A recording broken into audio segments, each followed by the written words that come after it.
Rebecca, 8 years old, said, "When my grandmother got arthritis, she couldn't bend over and paint her toenails anymore. So my grandfather does it for her all the time, even when his hands got arthritis too. That's love," she said.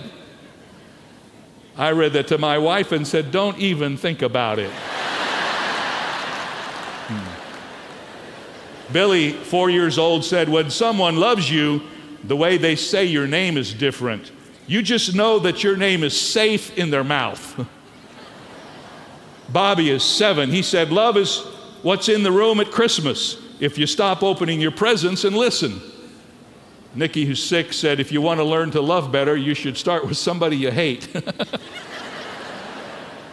Tommy, who was 6, said, "Love is like a little old woman and a little old man who are still friends even after they know each other so well." And Cindy said, "During my piano recital, I was on stage and I was so scared. And I looked at all the people watching me and I saw my daddy waving and smiling. He was the only one doing that and I wasn't scared anymore, and that's love." Now there's a little truth in all of those statements. They're kind of interesting, a bit humorous. But it is important that you begin to understand what love is if you're going to understand what it means that God is love.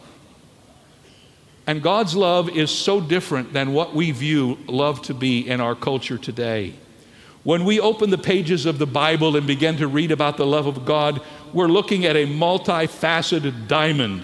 You see love in a way that you never dreamed it could even be described. In fact, this is such a vast subject.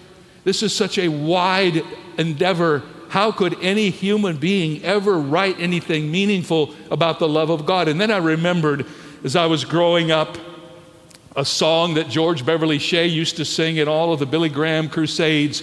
And the words to that song go like this: "Could we with ink the ocean fill, and were the skies of parchment made, were every stalk on earth a quill, and every man a scribe by trade, to write the love of God above would drain the ocean dry, nor could the scroll contain the whole, though stretched from sky to sky." The love of God is a vast subject, far beyond any human ability to comprehend it. But that doesn't mean we shouldn't try to learn all about it that we can.